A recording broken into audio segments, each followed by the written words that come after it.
Story time! Time to start the day! All right, it's Friday. It's API storytelling time. And look, I finally fixed our intro to have the audio working. I'm super excited. That was driving me nuts. Anyways, let me bring Mike and Aiden in here and get this ball rolling. Mike, what's up? Hey, how you doing? My video's a little jankety here, so it might take a minute for me to catch up. It's great to be here, and I'm really looking forward to this episode. No problem. The live streaming video seems to be just par for the course sometimes. It seems to find the lowest bar and set it to that across the board. I was fine right, 5 minutes I'm ago. gonna- Now I'm not. That's how it works. All right, let's bring Aiden in here. What's up? Hey guys, I love how the last few I get stuck in the center spot and I have to be like ready to fit in the middle. I wonder if there's like an algorithm for how it decides where to put who, because it seems to be pretty random. But anyways, here we are, Friday.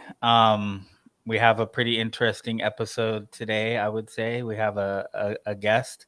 We don't normally do normally before this, we figure out who's going to do the introduction. I guess I should probably do the introduction, huh? You've met this person before? I have met this person before. So I'll have to say, before we bring her on, like one of my go-to lines in what I describe as that I do as API evangelist, I anchor into this person's experience in folklore and storytelling. So much of what I do as API evangelist, and the seed of this API storytelling is born out of, I would say, the influence of this person on my career. But I will also add the asterisk. This person is my wife. So let me bring on Audrey Watters, who's going to talk to us today about APIs. She's got some new, I think, hypermedia something, or it's a GraphQL thing that she's going to talk to us about. So let's bring her on here. Hello from down the hall. Good to see you, Audrey. Welcome. Thank you for having me on your show. Great to see you. My video suddenly is really poor, but it's great to see you. Mm-hmm. It's all right. You're a little pixelated and moving slow, but it's all right. The weekend's coming, Mike. You'll come into full form again. You'll get better. You'll heal. So I forget, when did you suggest we do this episode, Aiden? Back when I think the book was first coming out, or who suggested that we bring Audrey on the show? I'll happily take credit for it if no one else does. But I think it's something that fits in with like the whole storytelling thing we've been doing since the beginning of the year, and trying to understand like how the API space has evolved and how the tech space has evolved. And I really did appreciate how your book wasn't just sort of a conclusion, but it actually walked me through the story. And I think so many retellings of history these days feel like they're more summaries and they don't really go into the nuance. And I really appreciated that your book brought us through all of that. So let's set the stage better and be better. Introduce Audrey better. So Audrey Watters is my wife and partner in crime. I often joke she could apply for API jobs just based upon she jokes that she could apply for API jobs based upon what she gleans from me. So she knows just as much or more about APIs than I do, I would say. But she also recently came out with a book called Teaching Machines that is published through MIT Press. And with that, why don't you introduce yourself and who you are, Audrey? Because I think in 2021, after going on 12 years now of doing what you've been doing, I think it's an important kind of time in your career. So I would like to hear a revamped version of who is Audrey Watters and what Audrey Watters does, and then tell us a little bit about your book. Okay, well, let's see. I have been called EdTech's Cassandra, which, if you're familiar, right, with the story of Cassandra, the I don't guess it's not really a myth, or it's sort of mythological, sort of based on the Trojan War, right? Cassandra was had the gift of vision, of foresight, and but no one believed her. She was cursed by Athena, I believe. But she could see the future, but no one would listen to her. And she warned her fellow Trojans that it would be a very bad idea if someone had a giant wooden horse to actually wheel it inside the city walls. But they were like, that Cassandra crazy lady, like, what possibly could she know? And so I think as EdTech's Cassandra, I'm known for often saying to people that pointing to things and saying, this is a terrible idea, and am typically ignored. But yeah, I've been working on this book, Teaching Machines, for a very long time. At the very, very end of the book, in the acknowledgments, I kind of talk a little bit about what some of the origins of the idea for the book was. I am really interested in the history of technology, but in particular, and Ken, you were there that day. We were in Palo Alto. I'd been summoned to Palo Alto for a meeting about the future of education, and by, among other people, Sebastian Thrun, who had recently left his position at Stanford and was working on a new education technology idea. But of course, Thrun is also famous for his work on the self-driving car. And so at the end of this weekend get-together, we got a ride in the Google self-driving car. And it was weird. And it was doubly weird because the whole time that we were sitting in the car with Thrun at the wheel, but not driving, with his hands off, kind of turned around in his seat and chatting to us, the things that he was saying about how the car worked, all of the sensors, all of the data, the ways in which Google sort of had predictive expectations and algorithms based on what it knew happened and what it thought it wanted to happen. The way he talked about the self-driving car was almost identical to the way he talked about his vision for students. And I was like, oh man, this is a guy who works with AI, who thinks a lot about machine learning. And it's so interesting that he seems to believe quite adamantly that humans learn the same way that machines do. And so to me, it was really like a launching point for how do we talk about the people who not so much how do we talk about the people who are teaching machines, but what's the history behind this belief that we can mechanize, engineer education, engineer learning. And so I'd been working on the book for a long time, and then finally had an opportunity to really focus on it, and did a bunch of archival work. We can talk a little bit about that. I think it's interesting to think about what archival work is going to look like in the future for future historians who want to write about this moment. And yeah, the book officially comes out on Tuesday, and I've got my copy here. This isn't actually your copy. Your copy, Ken, is on the coffee table, I believe. Yeah, I was just looking for it. I was like, got all panicked.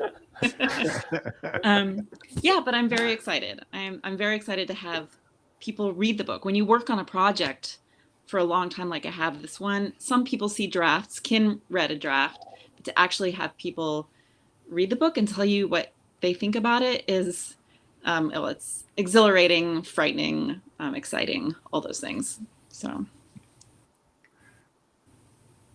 that's very, very cool. I'm still kind of frozen here, but so much of what I was reading, first of all, I enjoy the book very much. We were talking just a little bit before the show. So much of what I was reading, to me, is reminiscent. This is really kind of freaky, but I went to grade school in the 60s, in the early 60s. And I went to college in the 70s. And a lot of these teaching machines that you talk about, from McGraw-Hill and Wood and all these other things, these are things that were part of my everyday life. These are devices that I interacted with. In many ways, my early teaching, my early learning experiences were shaped by the people that you talk about in this book. And it reminds me of a handful of things that were at both invigorating and frustrating about my school experience. So it was really fantastic. It really matches up so much to a lot of the things that I experienced. And I really just wanted to say, it's a super engaging.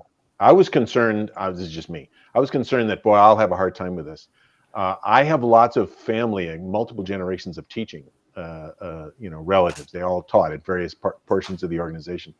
But to read all this material really brings home things that I had heard around the dinner tables, around the coffee tables, around the barbecue for decades. So it's a fantastic experience. And I just wanted to say, I really enjoyed it very much.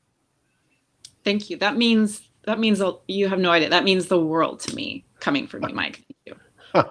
Well, it's a fantastic read. And I mean, you did a ton of research. I have just an inkling out of an idea what this is like to do, and name after name, and letter after letter, and all these other things.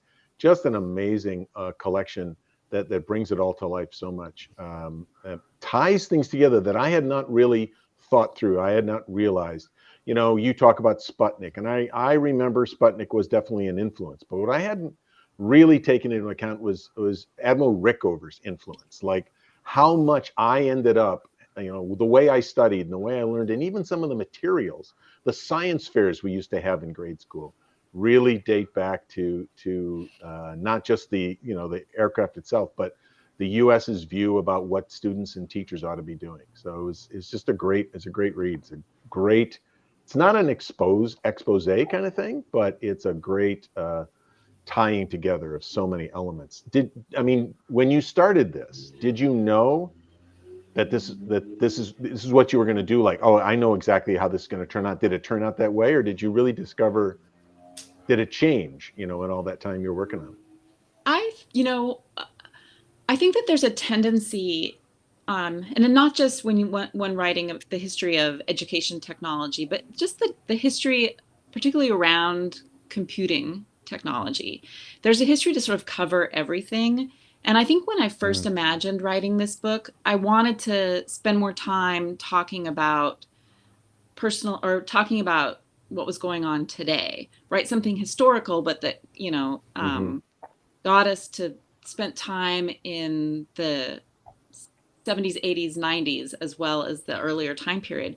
But when I started working on it, I thought to myself, man, there's so much that happened in the mid 20th century that it seems like, and too often I think we just kind of rush past that and we say, well, then the computer came along, so that stuff doesn't matter anymore.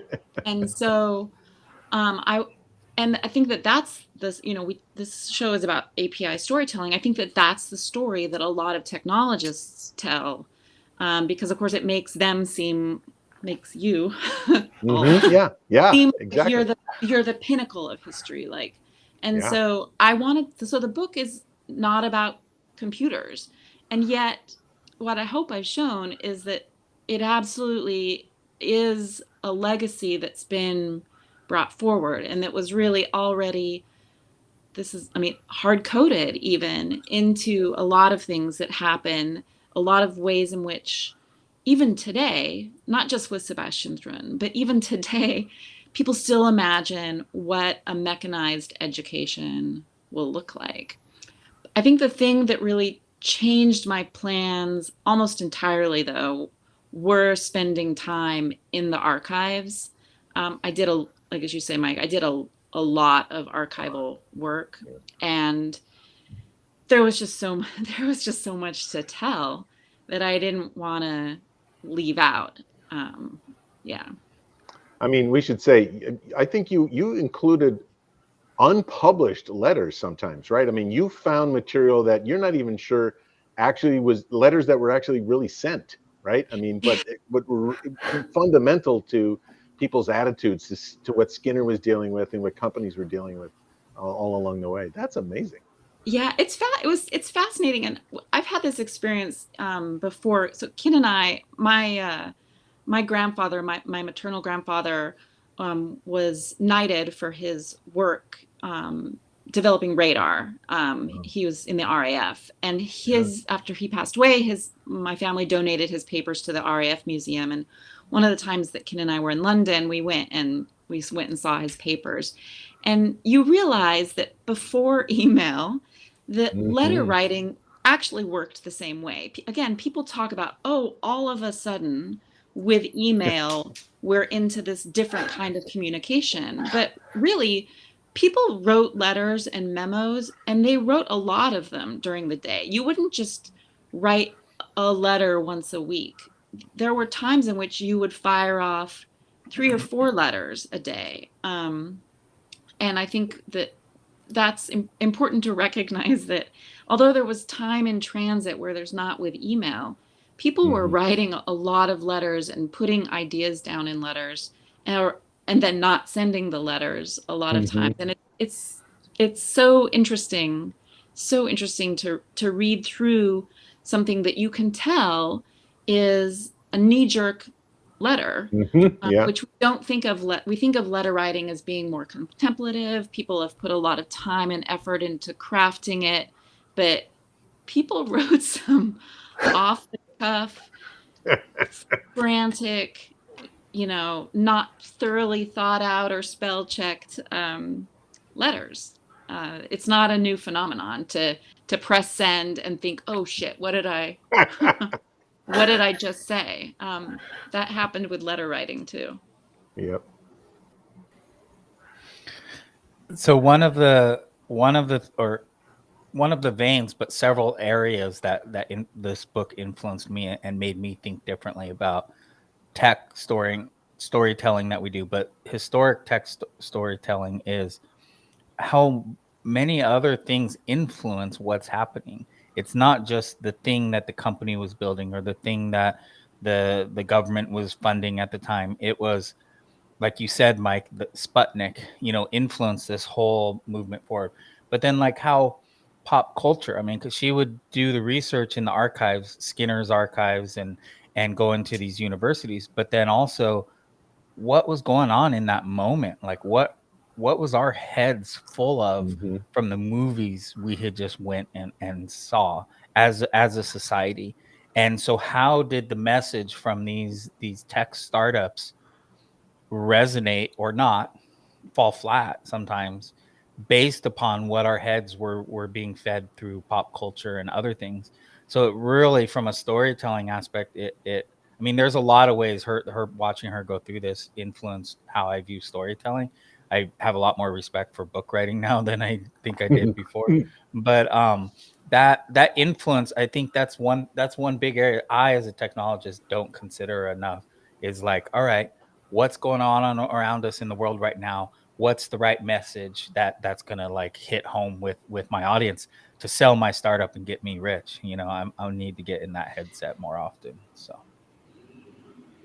But don't you think, Kevin Kelly, right, the former editor of Wired, has a book called What Technology Wants.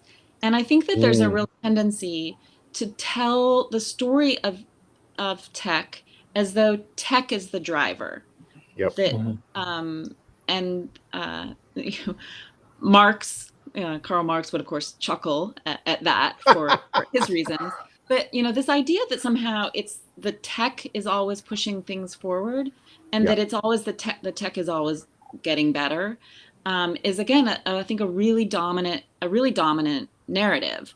And I was, one of the things I was really interested in is precisely what you were saying, Ken, is because it seemed to me, and someone who works in education technology, thinks a lot about the storytelling around it.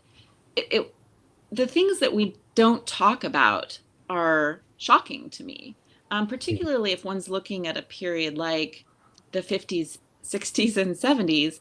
A lot of stuff was going on in this country that didn't involve tech. And that it seemed like you never see that in stories in histories about education technology. Like there's student protests going on. There's Brown v. Board of Education, desegregation orders. There's a the Vietnam War, and somehow that doesn't appear in a lot of stories. And then then the pop culture element too. And again, I think about this a lot because I there are so many startups in tech that seem to allude to science fiction, and it's almost as though they actually haven't like watched the movie or read the book. Like, But if education was just like the Matrix, if it was just like the Matrix, I could plug in and I could know everything. Yeah. But all the rest of the Matrix, like it doesn't matter, like any of it, Yeah. That's my favorite one. My favorite one is, well, I have several. Like Kafka. Like people, I don't know. Like maybe read some Kafka before you name your Soylent. Not really something. Yeah, not the best history. If I was trying to sell a product to ingest. But my favorite is Saul Khan from Khan Academy, who I targeted in the intro, as one does. Why not pick on the most sort of beloved figure in education technology? That's how I roll. He had an interview many years ago in the New York Times where he was asked what inspired him to do his work in education technology, right? To make these videos and lessons to help children do better in math, mostly. And his response was, well, I base it, or I think a lot about the book Ender's Game. And my thought, and I built something based on Ender's Game. And I thought, wait, a book in which kids, against their knowledge, are recruited to take part in a genocidal military endeavor? Like, that's your inspiration? Yeah. I don't know.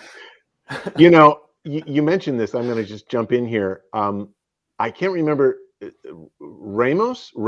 Is this yes. the name? Yes, Simon Ramo. Yeah. Simon Ramo. So like his sort of view of what a student's day would be, right? Like I come in with my little card, my little sort of like credit card device that has everything known about me, and I kind of plug it in, and then I'm directed to go do some, self-study work, or maybe actually talk to a person or two. Like this whole life, I can tell you that when I was reading as a kid, I was reading all sorts of science fiction books. Arthur C. Clarke, who had also worked on Radar, Arthur C. Clarke and these other authors of the era, Asimov, were actually talking like that. They were describing worlds like that, where learning was on your card, where everything was customized to you. And it suddenly dawns on me, I don't know who's influencing who.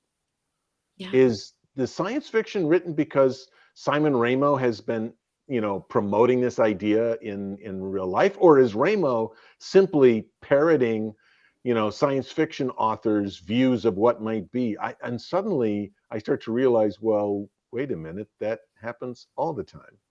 Yeah. Right? And that to me was also super, super striking. The way you actually connect some of these things together about pop culture as well as so-called, science or business or education science or whatever those things might be. Yeah. It's really, really, really fascinating to me. I think we do. I mean, particularly I think we do imagine that science, that the science bubbles up because of scientific innovation. Mm-hmm. But I think that interplay between the science fiction and that imagination is really important. And I should note here, Simon Ramo is an interesting figure as well. He's often described as often noted as the father of the intercontinental ballistic missile. Yes. And here's this person who really has a foundational vision for what the future of teaching and learning would look like. And meanwhile, he's over building technologies of war. And the aircraft industry was were very early adopters. Many industries were very early adopters of some kind of teaching machine in order to quickly get people up to speed. In fact, some of the Hughes aircraft folks, they would actually have teaching machines on the assembly line. So you'd watch a little film strip, and then you'd go, assemble a plane or a missile, and then that was sort of like the on the job training. Wow.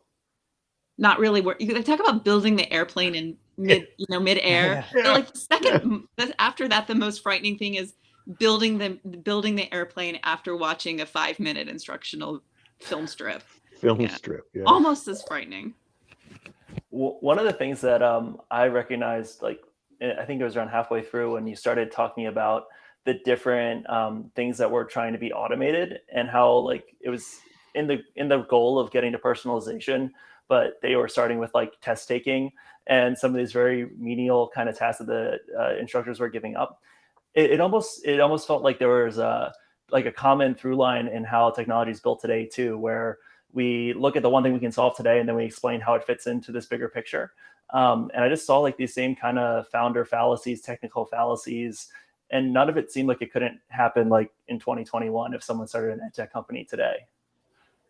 There was the part of me that as I was writing it, I wanted to be very didactic, and at the end of each paragraph be like, and this is exactly what is good. But that kind of would disrupt the narrative. But I'm glad you picked that up, because I felt like there were so many things that were absolutely echoes of the kinds of struggles that entrepreneurs face when they're trying to get money and explain why their idea will be profitable. The kind of things that researchers and scientists face when they're trying to convince corporations to build something that is based on the research. The kinds of struggles that students face when they're like, I'm not interested in a charge a plate with all my data on it. That doesn't actually seem particularly liberatory or fulfilling.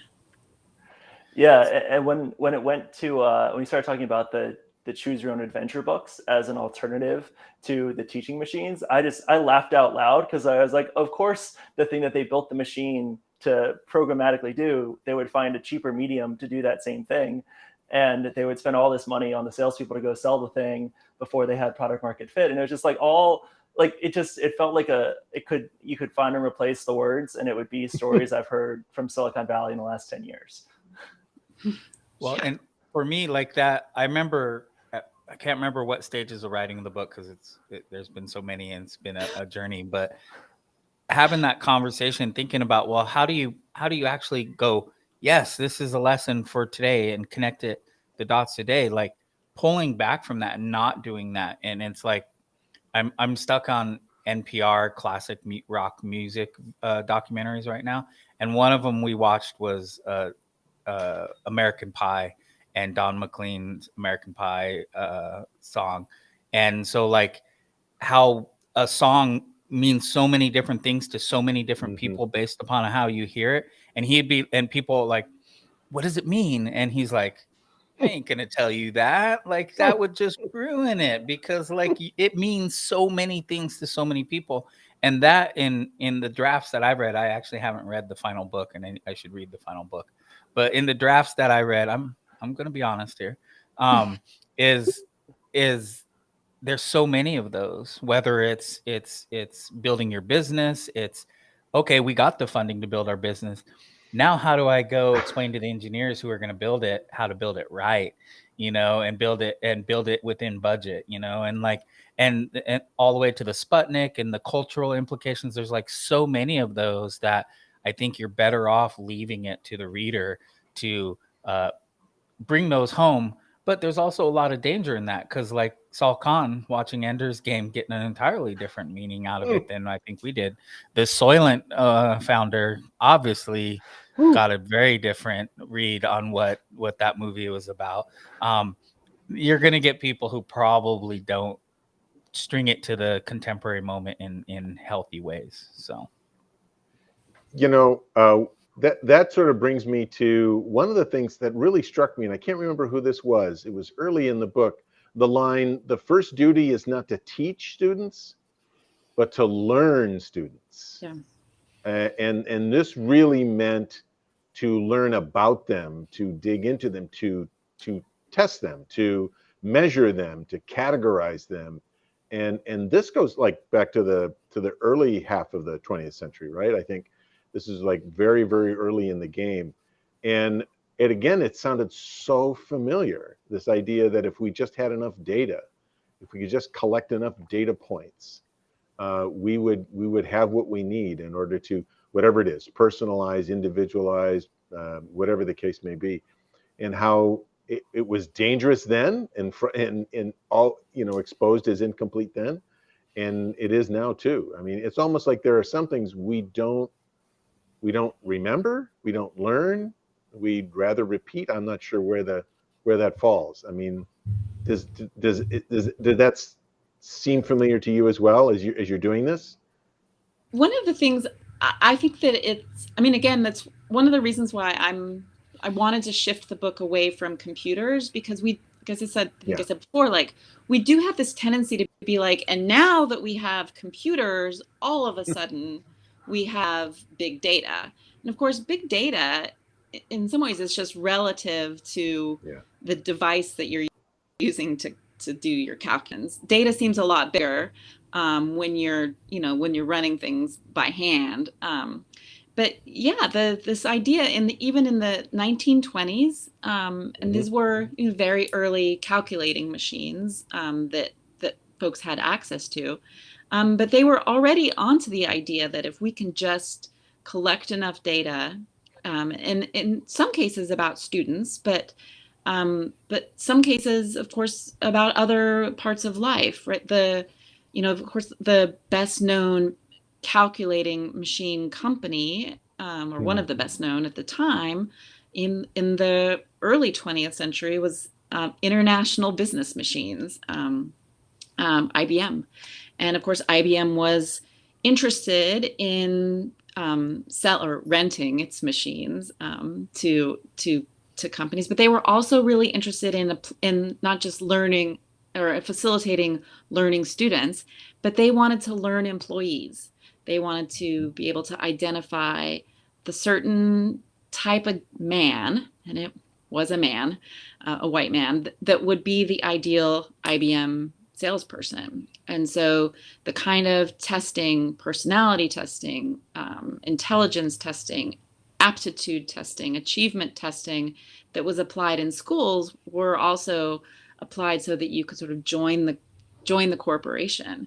And so these ideas have been with us, this big data profiling, algorithmic identification, the kinds of apps and things that are used in human resources today that, again, we're being told are brand new ideas. Aren't folks brilliant for coming up with this idea? They're about a century old, so congrats, everybody. You're really cutting edge. Yeah. So can you explain the title? Teaching machines, is it about teaching machines to do things? Is it about machines teaching us to do things, or is it about us being machines and we're easy to teach? Which one is it? Sure. Good. The other category would be, of course, the devices, pre-computer devices, plastic, wooden, even paper-based devices that people imagined in the 20th century would enhance, but in some cases maybe even replace human teachers. But I like that play. I mean, I like that play on the words, and what's particularly, coming back to Sebastian Thrun, this idea, we talk a lot about machine learning, that machines are somehow computers, algorithms are sort of learning, but then there are the people behind there who are teaching the machines how to learn. I'm hoping that it does make a reference, and maybe a lot of naive folks will purchase the book thinking, oh, this is going to help me with my with my AI work in ed tech. And then there'll be, actually, no, I don't know. The little girl on the cover sort of does give away that perhaps it's not the most contemporary, although I will say that she looks, I worked really hard to convince MIT Press to help me get permissions to use the image, because it reminds me of a Simpsons episode in which Lisa cheats on a test and gets an A+++, which elevates Springfield Elementary School's GPA, so they get some extra money, and they use it to buy a giant football stadium scoreboard, as one does. But they also use it to buy a computer for the computer lab, and little Ralph Wiggum is in the computer lab. When it looks like he's doing exactly what the little girl is, which is filling out there's a picture of a cat. The letters C and T are there, and he presses A, and he says, "I'm learning." And it's so, again, like these popular culture references that seem to have layers in them. Sad and rather unfamiliar. That was actually one of the stories you tell in the book, right? Was it Pressy who was trying to explain to Skinner, I went back and did some testing. We did some counter testing. People are not remembering anything that we're doing. This is not, you need to really be careful, because don't make any promises. It's not turning out the way I thought it was going to, right? And this was early on, but if I remember correctly, Skinner was like, yeah, I'm not worried. Yeah, whatever. Yeah, that was very typical Skinner. One of the things that I decided, I could spend a lot of money on eBay buying old technologies, but I spent a little bit of money, and I bought myself a teaching machine from the early 1960s because I wanted to see what it was like. I wanted to be able to use it and be able to write about what the experience of using one of these was. Neither of those would be the teaching machine, but that is a Little Professor and a Speak and Spell, also from eBay. So anyway, so I bought a teaching machine from the company Teaching Machines Inc. TMI. Great, great there. But and the package was the electronic, or the Grolier Introductory to Electronics, I believe. And oh gosh. And it is so boring.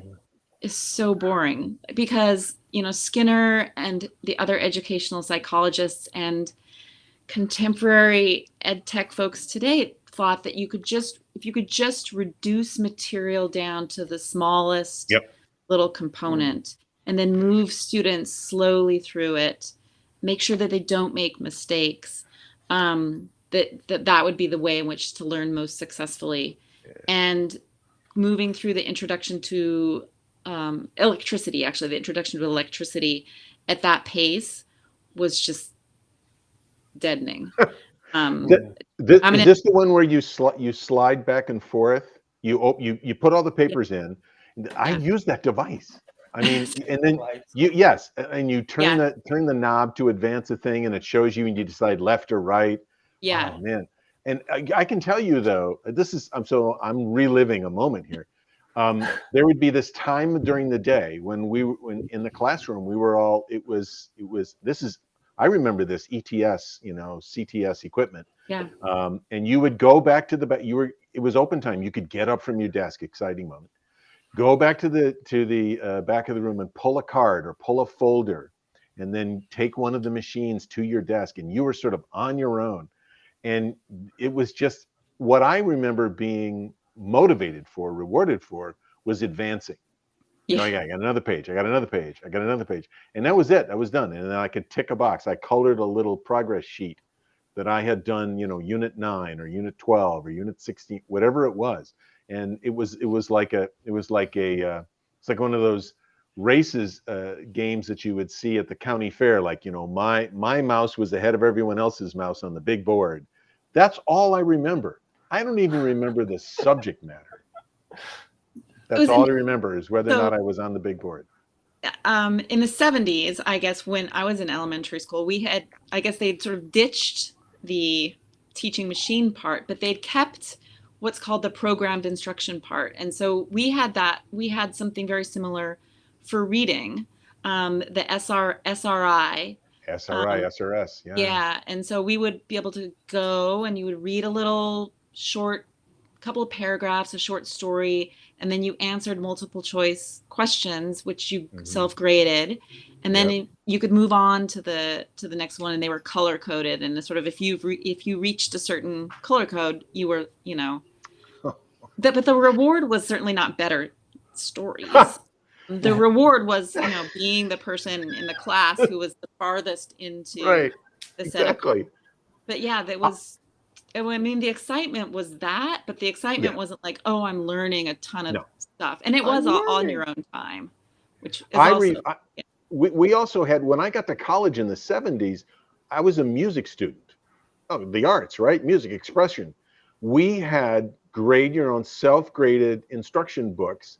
The Michigan State University was really, really all in on this notion of self-guided learning. They would issue you a thick book with lots of these same things, these prompts, these frames. They would sort of give you this material, and then they would give you a cardboard strip about 2 or 3 inches wide, and you place the cardboard strip over the answer section in the book. And then you would read the question and then slip down the cardboard strip to see how your answer was. And it followed that rule, like it was a small bit of information, and I would get immediate response. And it was the same kind of thing. I'm thinking like, is this a B flat? Like, what the hell? What do you? How is this working? But this is exactly what was going on, and it was rampant. It was everywhere. And I think it's, I mean, one of the things I wanted to demonstrate too, and this is much more specific to ed tech, but that, when people talk about ed tech, or when they talk about education in general, they do act as though B.F. Skinner is sort of passé. He, at the time, in the mid-20th century, he was probably the best known public intellectual, or among the best known public intellectuals, the best known public scientist. He was, he would be on the Dick Cavett show, show. He would be on the cover of Time magazine. He was really a well-known figure. But I think we act as though behaviorism, we don't do that anymore. These days we do cognitive science, and it's not behaviorism. But I wanted to show that it kind of is. And so many of these ideas have perpetuated, and then they've perpetuated because the people who were building teaching machines were some of the first who thought, ooh, these new computational devices that we have, the mainframe, with we could do something similar on a computer. And so the early computer based education is very much this. And because that stuff always gets brought forward, I mean, I would say a lot of the kinds of things that students today are doing, the graphics might be a little bit more exciting. But if you have a young student, or, a child who's working in the same, on ed tech today, it's almost the same. It's just on an iPad. It's really not that different. No, and I find myself, I have to tell you right now, I'm designing some training materials, I'm doing some online training, and I find myself creating multiple choice questions, right? Multiple choice questions existed because they were easy to grade with IBM machines, not because there was any efficacy involved, but because I've spent my entire life, taking those kinds of tests. It's easy for me to design one and perpetuate that same pattern. So, again, I'm reminded as I'm reading this, it's like, oh, well, yeah, why do I do that? Well, it's because that's what was done to me. Yeah. And I think that personal experience combined with the pop culture imagination, I think is so powerful. And these things, I mean, it's like the appendix. We don't need it, but like somehow we still got it. Mhm. And I think that that's so much of what we do, not just in ed tech, but in tech in general. Sure. Like Yep. we're just going to bring that stuff forward because we can't imagine something else. And when something else is imagined for us, it's still encumbered. It's still encumbered by this moment today, or we build something that's based on, Yep. something really futuristic like Star Trek, which is also technology of the 60s. So again, Yes. congrats everybody for your tricorder. Yeah. So Yeah, are like- we allowed? Oh, go ahead, Aiden. Go ahead. I just say, yeah, when we forget why things are the way they are, like then all the modern folks are asking, well, we need a better multiple choice thing without wondering, Exactly. how, we're solving the problem that we created for ourselves or our ancestors did. And another like contemporary idea that I think rings true with the last conversation is, when we have these guided teaching lessons on these old machines, even though it's supposed to make it more personal because I can go through it at my own pace, I'm still going through it. And I'm still like listening to the song that I might already know or not be fascinated by, just like everyone else. I'm just maybe doing it faster. And the alternative to that is I used to have a science teacher. I don't know if he was a good teacher, but I learned a lot in the class because we just played the Wikipedia game, which was he gave us a page to start on. And every couple of classes, we just had to get to the most interesting place we could by clicking the hyperlinks. And I learned so much just like exploring that free knowledge graph. And it's interesting how maybe there are some clues in those sorts of interactions that might make things better going forward. So are we allowed to tell Mike, Audrey, that his whole learning career has just been at one big MIT test? That now this is the end result of all of that. Yeah. That he's been a guinea pig. Is that what Are this we allowed meeting to say is? that? Is that why you called me here? Is that what's going on? Yeah, that's why you're here. Is this has all just been a test? Do you feel smart, Mike? Did you learn anything along the way? No. I feel somehow violated. I feel like you promised me and I got nothing. I feel like Edward G. Robinson at the end of Soylent Green. Just play the video, show me some nice Elysian fields, and I'll be done with it. So you just touched on, Audrey, a piece of another story that I've always been fascinated by, and I would like to hear you elaborate on. So you touched on who Skinner is, and you touched on behaviorism, and you kind of glossed over the narrative that, oh, this is in the past. Can you tell the behaviorism, artificial intelligence, Chomsky kind of narrative about how that all got kind of swept under the rug and rebranded to kind of bring it home to the words we use and how we describe what all this is about? Yeah, I mean, I think that this is what you're asking. So certainly in ed tech, but I would say even in tech broadly, particularly as it leads to the development of AI, around the same time period as this book takes place, actually, in the 50s and 60s, this idea that behaviorism, Skinner's idea that the way learning happens, learning is a behavior, and the way in which teaching happens is you engineer the behavior. Skinner was really adamant that you can't know the mind. The mind is he wanted to differentiate himself from Freud, for example, who was really just interested in the mind. Skinner was like, no, what we can see is what we can observe is behavior, and that included language. But then Noam Chomsky, MIT professor at the time, he was also interested in language, and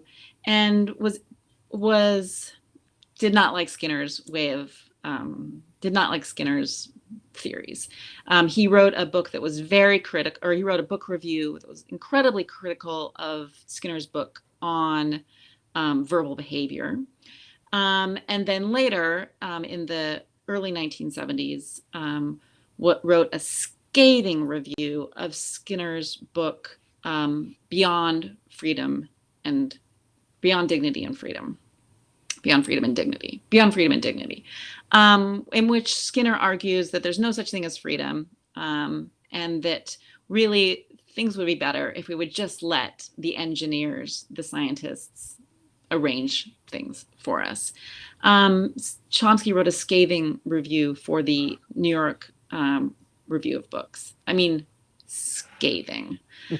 And the story often goes that once Chomsky wrote this review, that people were like, oh yeah, obviously Skinner, terrible, behaviorism, not so great, politically dangerous even.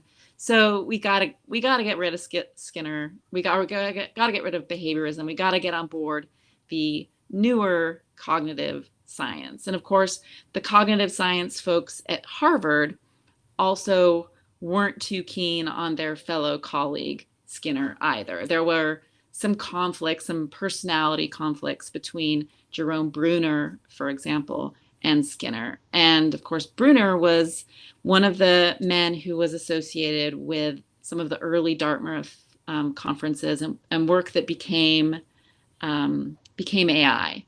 There were a lot of these kind of disciplinary disagreements between people. There are still today, in which you kind of see ideas that kind of fall away, like cybernetics, for example. And it's just that like you weren't hanging out with the cool kids anymore. Like Norbert Wiener was no longer invited to the cool kids table. So cybernetics kind of rebranded, right? That we sort of got a rebranding with Minsky, for example, and we got AI. But for me, I thought as I started thinking about it, I was just really suspicious that Noam Chomsky, I mean, he's Noam Chomsky. I'll give the guys I should send him a copy of the book. I'll do that. But he, I think he's given a little bit more credit than perhaps is due. I mean, I think Chomsky might convince educated, erudite folks like ourselves, but I'm not sure that Chomsky would make sort of the typical man on the street be like, yeah, Skinner, terrible guy.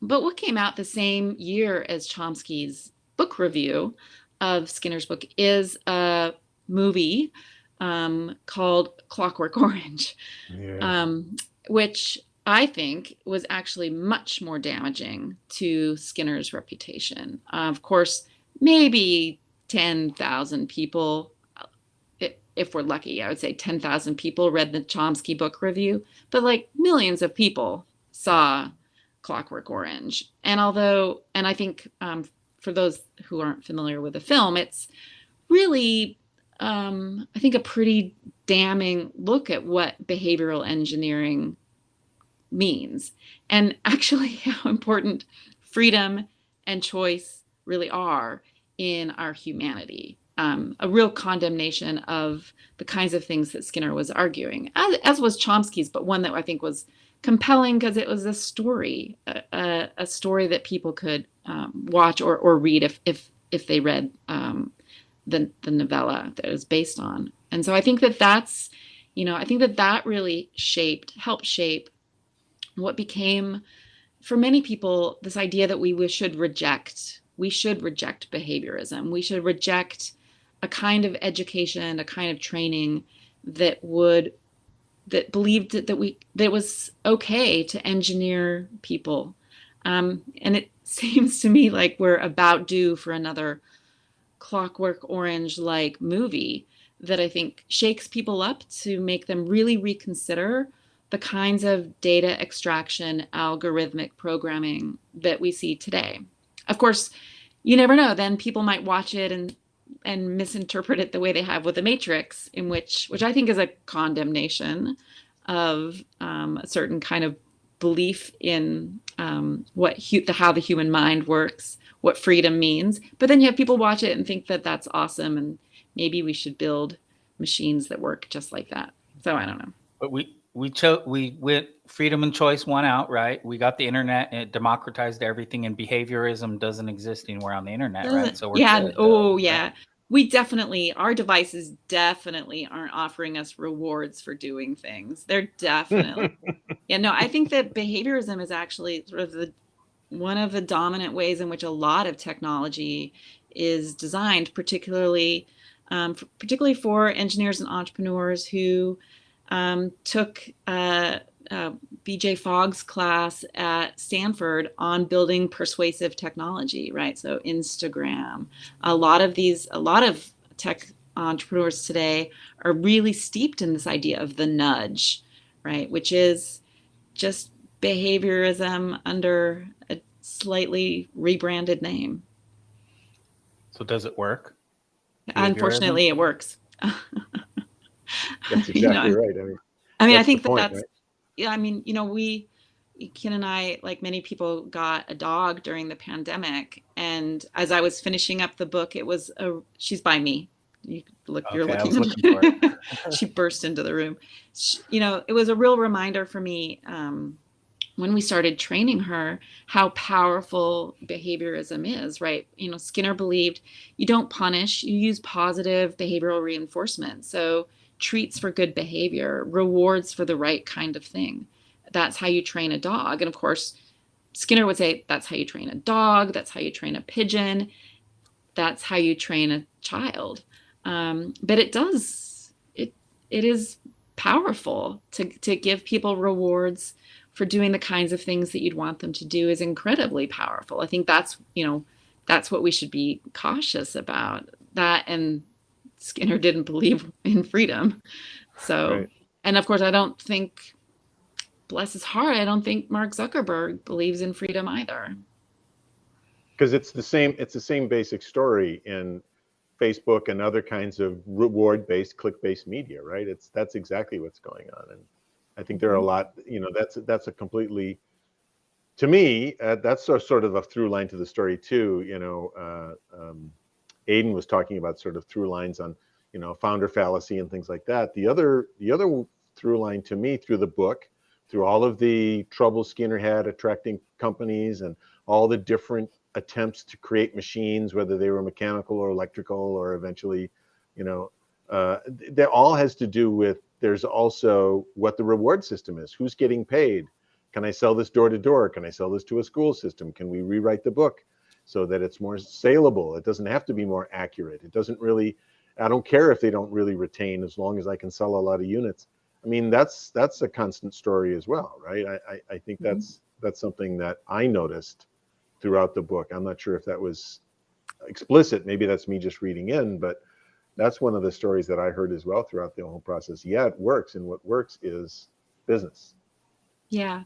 I mean, I think that's, back to, Kevin Kelly and what technology wants.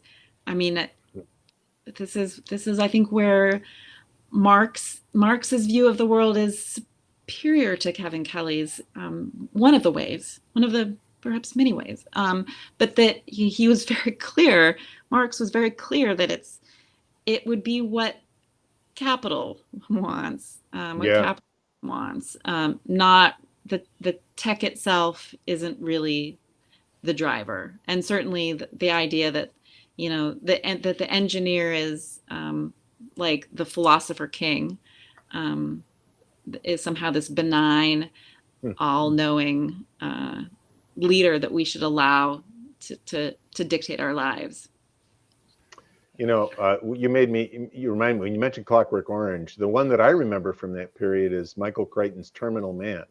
Oh, yeah. It was a story about, we've got computers now, and we know how to fix this particular psycho killer's behavior problem by inserting a computer that would, instead of feeling anxiety, would feel pleasure whenever these killing thoughts came up, and would prevent him from killing.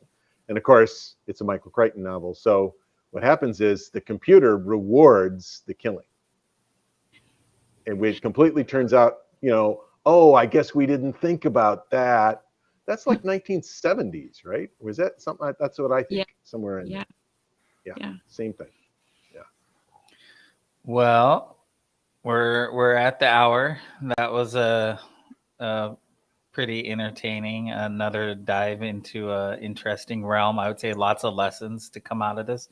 You can see how this shock as an engineer, as a wizard, learning all of this through Audrey was a shock for me, but I've learned to accept it over the years, and I've come around that, I'm not as powerful as I once thought I was, but it's been an interesting journey. But this is cool. Where can we find the book? The book, you can get it from the MIT Press website or any local bookseller. I mean, you can get it from that other giant bookseller, but you could also support your local bookseller. Well, I am definitely recommending this book to, like I say, I've got a bunch of people in the teaching, on the technical teaching element, like even classroom design and curriculum design, all the way to just, people who teach every single day, recommending this all up and down. It's going to be a fantastic read. Thank you very much. Thanks, Mike. Like I said, that means so much, because when I was writing the book, I thought about you a lot, because I've always learned so much from like your talks, and that there's so much interesting history in tech that it's worth really thinking, it's worth really thinking deeply and carefully about where we came from, because we aren't just innovating out of nowhere. These legacies are, for better or for worse, brought forward with us. And so, I think that knowing about the history of tech is incredibly important, and I think too often denigrated by the tech culture at large. Awesome. Thank you. I appreciate you being here. Thanks for having me on the show. Entertaining us and being nice to me and my friends on here and letting us learn from your book. Being easy on us, yes. Well, and she listens to a lot of API blah blah blah. So like, I'm glad she could see through that this wasn't just more of my API blah blah blah, and we enjoyed this. This is good stuff. Thank you, Audrey. Thank you. All right, I'm gonna let you go. Well, I'll see you in a little bit, because there's nectarine bars. My reward after this is the nectarine bars in there. They're like these little treats. So there's a reward system at work. That's good conditioning. That is great conditioning. Yeah. Yes, very good, Audrey. Yeah. All right. See you later, Audrey. Bye. Thanks, guys. Bye. See ya. Awesome. Thank you, guys. That was fun. I have a lot of history to read about many other subjects now. That inspired me to go take a dive into some of the other things I'm interested in. And there were so many things I wanted to talk about. It's great material here. And just like Aiden, just like you were saying, like, it's the jumping off point for just tons and tons of other things now. It's like, really? Even goes back to, to me, a lot of this touches on things like Teddy Roosevelt and patronage and creating standardized tests for civil service, and that really sort of kicks off a lot of this in like the turn of the century. There's so many things involved here. It's a fantastic read. It was a great book. It's great. Yeah, a lot of the learnings that went into this. It was true, like, about thinking about Mike, like the cross pollination of ideas. We've been learning about cybernetics and Norbert Weiner, and we've learned things from Mike's talks, in the 60s and what was compute in the 50s and 60s and 70s. And then, I started going down rabbit holes of cybernetics, and then how these things influence the internet and how the internet came to be, and JCR Licklider and the well and all these, there's so much that weaves into it. Like when she said she had to, she was going to write and go into the 70s and 80s and 90s when she first started this book, and she consciously cut it off at Sputnik and just right after, because she didn't want to get into the personal compute, Steve Jobs and a lot of the ideology that went into that, because there was just so much. So I'm gonna egg her on to do another book, but we'll see if she starts there. I think she's actually gonna start like with the internet and early education.com stuff. So we'll see if I can egg her along. But love it. Lots of good stuff. So I'm gonna let you go first, Mike, since I let you on first. But hope your pixelation heals over the weekend, and you get your particles back. I get healthy again. Thanks, guys. It's been great. Fantastic episode. Thank you. See ya. All right. Bye. Have a good weekend. Cool. All right. Another one for the books. Did the Matrix send Mike like that as a rebuttal to Yeah. all this? Yeah, I'm pretty sure he was just a glitch this time. I'm not sure. We'll have to do some sort of validation testing to make sure that was really Mike, but we'll see. We'll see how it works out. Are we on our own after this? I forgot to clarify that with Mike. Is Mike going on vacation now, or do we have another? Yeah, Anyways, we'll figure it out. I think August Mike is out, but we have some guests, so it'll be you and me for the next couple of weeks. Okay, cool. Well, we probably should have. We'll figure it out. But anyways, I'll need to pay attention to my schedule more. I just realized it was end of July. I was like, it went by so fast. Yeah, you were like, oh, this week went by fast. I was like, wait, it's August almost. I was like, damn. So, anyways, we'll get there. All righty. Thank you again for setting that up and getting us advanced copies. That was so much fun to read and to talk about. Yeah, no, thank you very much. And next time we'll see. Have a good weekend. We'll see you next week. All right. See you, Ken. Cheers. Well, that was a interesting original one. That was new for me to have Audrey on. So very much appreciated all of you, and everyone have a good weekend. It's story time. Time to start the day.